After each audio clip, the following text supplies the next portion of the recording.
बिहार में अमित शाह, नीतीश कुमार ने मंच से दिया स्पष्ट संदेश, अब नहीं दोहराऊंगा गलती। पटना में बिहार के मुख्यमंत्री नीतीश कुमार ने केंद्रीय गृह मंत्री अमित शाह के सामने मंच से साफ कर दिया कि वह अब कहीं नहीं जाएंगे। उन्होंने कहा कि मैंने 2 बार गलती की, लेकिन अब मैं अपने पुराने लोगों के पास लौट आया हूं। इतना ही नहीं, इस दौरान नीतीश कुमार ने पूर्व प्रधानमंत्री अटल बिहारी वाजपेयी का नाम भी लिया। उन्होंने कहा कि श्रद्धेय अटल जी ने ही मुझे मुख्यमंत्री बनाया था, तो मैं उन्हें कैसे भूल सकता हूं। केंद्रीय गृह मंत्री अमित शाह शनिवार को पटना पहुंचे।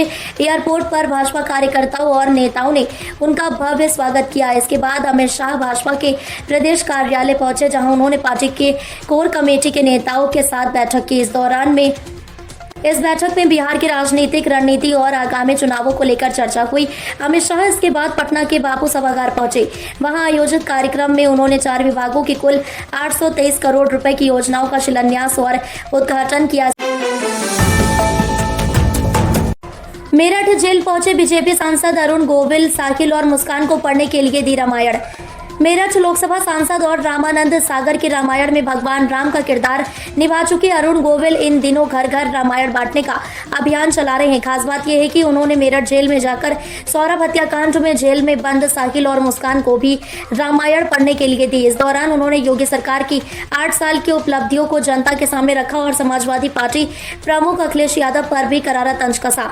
सांसद अरुण गोविल ने जेल में बंद कैदियों को सुधारने के संदेश देते हुए उन्हें रामायण भेज के उन्होंने साहिल और मुस्कान से भी मुलाकात की और उन्हें रामायण सौंपी। सांसद ने बताया कि रामायण पाकर दोनों बेहद भावुक हो गए। उनके चेहरे पर गहरा दुख नजर आ रहा था। अरुण गोविल ने कहा, मैंने साहिल और मुस्कान से कोई बात नहीं की, ना ही उन्होंने मुझसे कुछ कहा। मैंने बस कैदियों से इतना ही कहा कि वे कसम खाएं कि अब कभी ऐसा काम नहीं करेंगे जिससे उन्हें जेल जाना पड़े। ओवैसी पर जेडीयू का बड़ा आरोप, कांग्रेस राजद की मदद करने आए हैं ओवैसी। पटना में बिहार में आगामी विधानसभा चुनाव को लेकर सियासत गर्मा गई है। ऑल इंडिया मजलिस इत्तेहादुल मुस्लिमीन AIMIM प्रमुख असदुद्दीन ओवैसी के बयान पर जेडीयू ने पलटवार करते हुए बड़ा दावा किया है। जेडीयू नेता केसी त्यागी ने कहा कि ओवैसी बिहार चुनाव में कांग्रेस और आरजेडी की मदद करने के लिए आए हैं। उन्होंने आरोप लगाया है कि ओवैसी जैसे नेताओं का मकसद सिर्फ एनडीए गठबंधन को हराना है और ऐसा लगता है मानो उन्होंने इंडिया गठबंधन से एनडीए को हराने का ठेका लिया है। जेडीयू नेता केसी त्यागी ने AIMIM प्रमुख असदुद्दीन ओवैसी पर तीखा हमला बोलते हुए कहा, ओवैसी का मकसद बीजेपी एनडीए को हराना है। उनके बयानों से ऐसा लगता है जैसे उन्होंने कांग्रेस राजद गठबंधन से इंडिया को हराने वाला कांग्रेस राजद गठबंधन से एनडीए को हराने का ठेका लिया। बिहार में चुनावी घमासान, अमित शाह का आरजेडी पर तीखा हमला, आरजेडी ने दिया पलटवार, गुजरात के जंगल राज के हीरो बताया। पटना में बिहार में आगामी चुनावों को लेकर सियासी तापमान बढ़ता जा रहा है। केंद्रीय गृह मंत्री अमित शाह ने अपने 2 दिवसीय बिहार दौरे के दौरान पटना में सहकारिता सम्मेलन और गोपालगंज रैली में राष्ट्रीय जनता दल आरजेडी पर जमकर हमला बोला। उन्होंने लालू यादव के शासनकाल को जंगल राज बताते हुए आरजेडी को बिहार के बदहाली के लिए जिम्मेदार ठहराया। वहीं आरजेडी ने भी अमित शाह पर तीखा पलटवार करते हुए उन्हें गुजरात के जंगल राज और आतंकराज का हीरो करार दिया। शनिवार को गोपालगंज की रैली में अमित शाह ने आरजेडी और कांग्रेस पर निशाना साधते हुए कहा कि इन दलों ने बिहार का कभी विकास नहीं किया। उन्होंने कहा, जब लालू यादव केंद्र में मंत्री थे तब उन्होंने बिहार को क्या दिया, उन्हें इसका हिसाब देना चाहिए। न लालू यादव ने बिहार के लिए कुछ किया और न ही सोनिया गांधी और मनमोहन सिंह ने राज्य के विकास में कोई योगदान दिया। नागपुर में पीएम मोदी का बड़ा बयान, औरंगजेब की मजार विवाद के बीच विदेशी आक्रमणों का किया जिक्र। प्रधानमंत्री नरेंद्र मोदी ने रविवार 30 मार्च को नागपुर में अपने संबोधन के दौरान भारत पर हुए विदेशी आक्रमणों का जिक्र किया। उन्होंने कहा कि भारत ने सैकड़ों वर्षों की गुलामी सही और कई हमलों को झेला, लेकिन सामाजिक आंदोलनों ने कभी भी भारतीय संस्कृति को मिटने का नहीं दिया। पीएम मोदी का यह बयान नागपुर में औरंगजेब की मजार को लेकर मचे विवाद के बीच आया है। प्रधानमंत्री मोदी ने नागपुर में कहा, हमने सैकड़ों वर्षों की गुलामी सही, कई आक्रमण झेले, भारतीय संस्कृति को मिटाने के लिए क्रूर प्रयास किए गए, लेकिन भारत की चेतना कभी आहत नहीं हुई। इसकी ज्योति जलती रही क्योंकि सबसे कठिन समय में भी यहाँ सामाजिक आंदोलन चलते रहे। पीएम मोदी का यह बयान नागपुर में औरंगजेब की मजार को लेकर हुए विवाद के संदर्भ में देखा जा रहा है। हाल ही में इस विवाद के चलते नागपुर में हिंसा भड़क गई थी, जिसके बाद प्रशासन को कड़ी कार्रवाई करनी पड़ी थी। ओडिशा ट्रेन हादसा, कामाख्या एक्सप्रेस के 11 AC कोच पटरी से उतरे, राहत बचाव कार्य जारी। भुवनेश्वर उड़ीसा में एक बार फिर बड़ा रेल हादसा हुआ। बेंगलुरु से असम के बीच चलने वाली कामाख्या एक्सप्रेस के 11 एसी कोच पटरी से उतर गए, जिससे यात्रियों में अफरा तफरी मच गई। यह हादसा कटक जिले के चौद्वार इलाके में मंगुली पैसेंजर हॉल्ट के पास हुआ। राहत और बचाव कार्य के लिए एनडीआरएफ और मेडिकल टीम मौके पर पहुंच चुकी है। बेंगलुरु कामाख्या सुपरफास्ट एक्सप्रेस 12551 आज 30 मार्च सुबह 11:54 पर कटक के चौद्वार इलाके में पटरी से उतर गई। ट्रेन के 11 एसी कोच पटरी से उतरने के बाद नीलाचल एक्सप्रेस, धौली एक्सप्रेस और पुरुलिया एक्सप्रेस का रूट डायवर्ट कर दिया गया।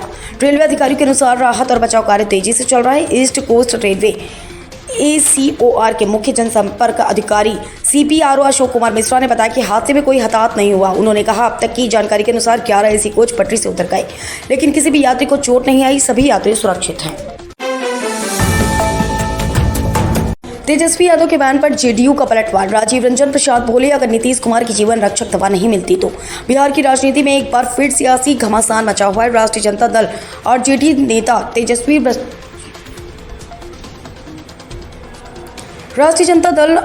नेता तेजस्वी यादव के भ्रष्टाचार को लेकर दिए गए बयान पर जनता दल यूनाइटेड JDU के नेता राजीव रंजन प्रसाद ने तीखा पलटवार किया। उन्होंने कहा कि मुख्यमंत्री नीतीश कुमार के कार्यकाल में पिछले कुछ वर्षों में भ्रष्टाचार के खिलाफ जो सख्त कदम उठाए गए हैं, उसकी कोई मिसाल नहीं है। ANI से बातचीत में JDU नेता राजीव रंजन प्रसाद ने कहा कि तेजस्वी यादव की पार्टी का भ्रष्टाचार से गहरा नाता रहा। उन्होंने RJD नेताओं पर निशाना साधते हुए कहा, राजद नेताओं का रिश्ता भ्रष्टाचार और बेईमानी से है।